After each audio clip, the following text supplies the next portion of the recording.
ఉన్నారు, మేమున్నాము. అందరం ముందుకు వచ్చి మీ దగ్గరకు వచ్చి మేమే ఎక్స్ప్లెయిన్ చేసుకొని మేమే ఇది చేస్తాం, ఇంత అవకాశం అందరూ వచ్చి చెప్తున్నప్పుడు మన దాకా ఇంటికి వచ్చినవన్నీ మనకి కష్టపడి మరియు అవన్నీ కాకుండా ఆర్థిక సహాయము కూడా చేసేటందుకు ఈ అలిప్ సంస్థ ఉన్నది.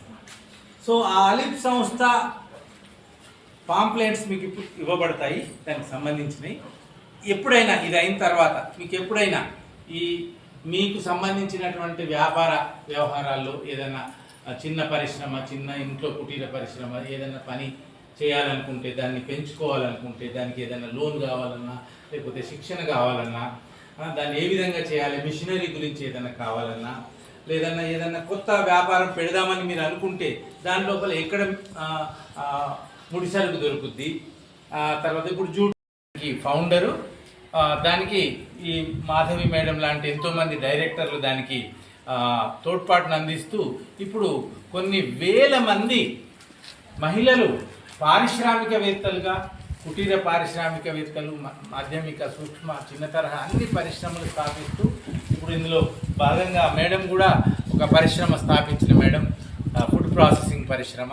ఇట్లా ఫుడ్ ప్రాసెసింగ్ కానీ, టెక్స్టైల్ కానీ, ఇంకా రకరకాల పరిశ్రమలు, జూట్ బ్యాగ్స్ కానీ ఇట్లాంటివి చేయటం, నేర్పటం, శిక్షణ ఇవ్వటం, శిక్షణ ఇచ్చిన తర్వాత దాన్ని మార్కెటింగ్ చేయటం, ఎట్లా అనేది చెప్పటము, సలహాలు ఇవ్వటము, ఇట్లాంటివి చేయటానికి ఈ అలీప్ సంస్థ ఏర్పాటైంది. అలీప్ సంస్థ అనేది ఇప్పుడు 2 పాయింట్లు మీకు చెప్తాను. అలీప్ వాళ్ళు వీళ్ళు ఎందుకు వచ్చారో అంటే, ఇప్పుడు మీకు ఈ వెల్స్టన్ సంస్థ ఎట్లాగైతే వాళ్ళకి ఏం అవసరం లేకున్నా కూడా మన కోసం ప్రోడక్ట్స్ తయారు చేసుకోవచ్చు, ఎన్ని రకాల దానికి అవకాశాలు ఉన్నాయి, బ్రాండ్ చేసుకునే దానికి ఎట్లాంటి ఫెసిలిటీస్ ఉన్నాయి, ఇలాంటివన్నీ చాలా చక్కగా మేడం వాళ్ళు ఎక్స్ప్లెయిన్ చేశారు.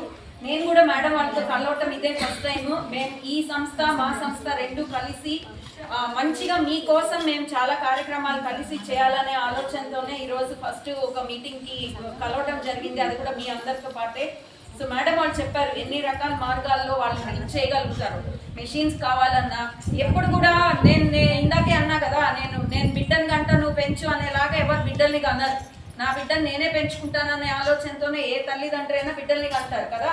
కాబట్టి ఒక ట్రైనింగ్ తీసుకున్నారు, ఒక ప్రోడక్ట్ తీసుకున్నారంటే అది మీ బిడ్డ లెక్క మీ సొంతం చేసుకోవాలి. మీరు చేసుకున్నప్పుడే మీకు ఇప్పుడే మేడం అన్నారు తపన రావాలా మీలో, నేను చెయ్యాలి, నేను సాధించాలి. ఎవరు చాలా మంది ఉన్నారు మన కంట్రీలో, మన రాష్ట్రంలో కూడా చిన్న చిన్న ఫ్యామిలీస్ నుంచి వచ్చి పెద్దగా గ్రాడ్యుయేషన్లు, పోస్ట్ గ్రాడ్యుయేషన్ చదువుకున్న వాళ్ళు కూడా కాదు, చాలా చిన్న చదువు, స్కూల్ చదువు ఆపేసిన వాళ్ళు, చదువు సరిగా లేని వాళ్ళు కూడా కొత్త విద్యలు ఇలాగ నేర్చుకొని ఇట్లా ఎలీట్ లాంటి సంస్థల్లో వెనకాల ఉండబట్టి, వాళ్ళు నేర్పించబట్టి, వాళ్ళకి అన్ని అవగాహన కల్పించబట్టి ప్రపంచ స్థాయిలోకి, ఇండియన్ కంట్రీ స్థాయిలోకి, దేశ స్థాయిలోకి ఎదిగిన వాళ్ళు కూడా చాలా మంది ఉన్నారు. మనం ఎప్పుడు ఇన్స్పైరింగ్ స్టోరీస్ చూస్తుంటాం న్యూస్ పేపర్స్లో, వాటి గురించి సపరేట్గా కాలమ్స్ రాసి వాళ్ళు చెప్తుంటారు ఇవి ఇంతలాగా ఎదిగింది అనేసి కదా. అది ఏ వృత్తి అయినా సరే, ఓ బ్యూటీషియన్ మీరు అనుకున్నట్టు, ఒక టైలరింగ్ అంటే ఇప్పుడు మేడం అన్నట్టు రెగ్యులర్గా కుట్టేవే కాదు, 30 మంది ట్రైనింగ్ తీసుకొని 30 మంది మిషన్ పెడితే మీరు కుట్టుకోవాల్సింది తప్పితే ఎవరు వచ్చి ఇంతమంది దగ్గర ఆర్డర్లు ఇయ్యరు కదా. అందరికీ సఫిషియంట్ ఇన్కమ్ అనేది రాదు. కాబట్టి మనము ఏ దాని మీద కొత్తదనం మీద ఆలోచించాలి, మన దగ్గర ఉండే వాటితో మనం ఏం చేయొచ్చు, దాని నుంచి మొదలుపెట్టి మనం ముందుకు ఇంకా ఎలా వెళ్ళాలి, దాంట్లో ఇంకా ఫర్దర్గా డైవర్సిఫికేషన్ అంటారు, అంటే ఇంకా కొత్త రకంగా ఏ విధంగా మనం చేయాలి అనే దాని మీద మనము టైం ఏముంది ఇక్కడ, మనం ఎప్పుడు కూర్చుని అదే టైం, కానీ మన మనస్సు ఉంటుంది చూసారా, కావాలి, తేవాలి, చెయ్యాలి, మనకు ఒక సొసైటీలో మనకు ఒక నేమ్ ఉండాలి అనేది ఉంటే డెఫినెట్గా చేస్తాం. సో అదంతా మీలోంచి రావాలి, అది ఎవరో ఎంతో ఇంజెక్ట్ చేస్తే రాదు. ఇంజెక్ట్ చేసేది ఏంటి, ఇన్ని వెరైటీస్ ఉన్నాయి, ఇన్ని ప్లేసెస్లో మీరు రికవర్ అవ్వచ్చు, ఇన్ని దొరుకుతాయి.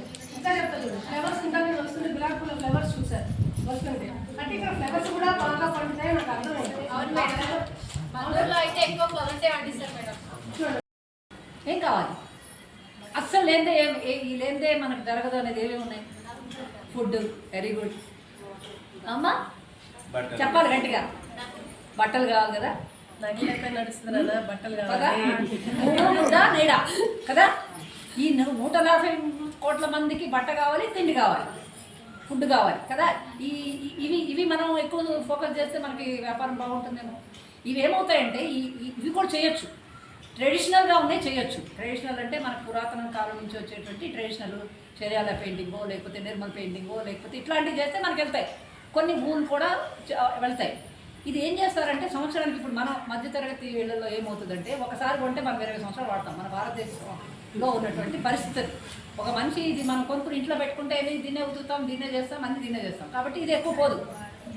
కానీ ఫుడ్ కానీ, ఫుడ్ ప్రాసెసింగ్ యూనిట్ కానీ, లేకపోతే బట్టలు కానీ ఇట్లాంటి ఎక్కువ ఏం పోతాయని సర్వే చేయాలి అసలు. ఫస్ట్ ఎవరో వచ్చారు ఏదో నేర్పించారు అనుకుంటే అది అవ్వదు.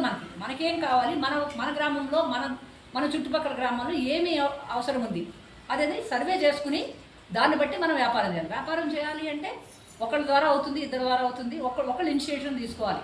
దీనికి రా మెటీరియల్ తెచ్చి ఇవ్వడము, దీన్ని ఆ టీచర్ ఏమైతే పని చేస్తుందో ఆ పని మనం చేయాలి. ఎవరో ఒకళ్ళు అమ్మాయి ఎక్కడ అమ్మింది ఏంటనేది ఆ మెలకువలు తెలుసుకోవాలి. వాళ్ళ లాజిక్లు అవే పట్టాలి. వాళ్ళు ట్రైనింగ్ ఇచ్చినప్పుడు ఇది ఎక్కడ దొరుకుతుంది, ఈ మెటీరియల్ ఎక్కడ దొరుకుతుంది, దీన్ని ఎంతకు అమ్మాలి, ఎక్కడ అమ్మొచ్చు, దీనికి ఎక్కడ మార్కెట్ ఉంది అనేది వాళ్ళ దగ్గర నుంచి మీరు తీసుకోవాలి. ఇప్పుడు మేడం గారు వచ్చారు, మేడం గారు ఫుడ్ ప్రాసెసింగ్ చెప్తారు. ఇవి మనం ఎంచుకునేటువంటి మార్గాలు. అంతేగాని మనకి అందుబాటులో లేదు. ఇప్పుడు మీరు ఉన్నారు, గ్రామాల్లో ఉంటున్నారు, ఒక కోళ్ళ పరిశ్రమ పెట్టండి, లేకపోతే ఒక ఎందుకు వెనక్కి వెళ్ళాలి, యానిమల్ హస్బెండరీ అంటున్నారు. దానికి మార్కెట్ ఎత్తుకోక్కర్లేదు. మార్కెట్ వెతుక్కోవాల్సినటువంటి పని లేనటువంటి వ్యాపారం మన ఊర్లో అవసరం ఉండి లేని వెతుక్కోవాలి. ఒక్కటే టైలరింగ్ ఉన్నది, 30 మంది టైలరింగ్ నేర్చుకుంటే ఈ ఊర్లో లాభం ఏంది? కాదు కదా. ఒక టైలర్ షాప్ ఉందనుకోండి, ఇంకొక 2 పెడితే సరిపోతుంది అంతే. కానీ 30 టైలర్ షాపులు పెడితే ఎవరు అంటే ఒక్కొక్కరు ఒక్కొక్కటి. మొత్తం ఈ ఊర్లో లేని మీరు వెతుక్కోవాలి. ఏది మీకు ఇష్టం ఉన్నదో అది వెతుక్కోవాలి. ఒక ఆమె పాల బిజినెస్ చేస్తుంది, ఒక ఆమె పువ్వుల బిజినెస్ ప్రయత్నం చేశారా? లేదు సార్. అయితే నేర్పించిన మేడమే మాకు మీరు అల్లు ఇవ్వండి మేము సేల్ చేస్తామని చెప్పారు. ఫస్ట్ ఎక్కువ రేట్కి ఇస్తామని చెప్పారు. తర్వాత పీస్కి 50 రూపీస్ ఇస్తున్నారు. మాకు పిల్లలను పెట్టుకొని చేయడానికి 3 days పడుతుంది. అది కాకపోతే 50 రూపీస్ అయితే మాకు సరిపోదు కదా మేడం, అందుకే. అవును సార్, అవును సార్, 50 రూపీస్ జస్ట్ 50 తయారు చేసి ఇస్తే మాకు చిన్న పిల్లలు వాళ్ళని పెట్టుకొని చేస్తే ఖచ్చితంగా 3 days పడుతుంది. అది అల్లడానికి 2 days అవుతుంది. 50 రూపీస్ ఇస్తే మాకు సరిపోతుంది. అందుకే ఇది 2 రోజులు పడుతుందా? మీరే మార్కెట్ చేయలేకపోయారు. ప్రాబ్లం అదే. అది కూడా చెప్పండి. మీరు ఏమైనా ట్రై చేశారా? వేరే మార్గాల్లో మీరు ఏమైనా ట్రై చేశారా? చాలా మంది అమ్మా థ్రెడ్ బయట దొరకదు అని చెప్పారు మేడం. చాలా చోట్ల ఇదే జరుగుతాయి.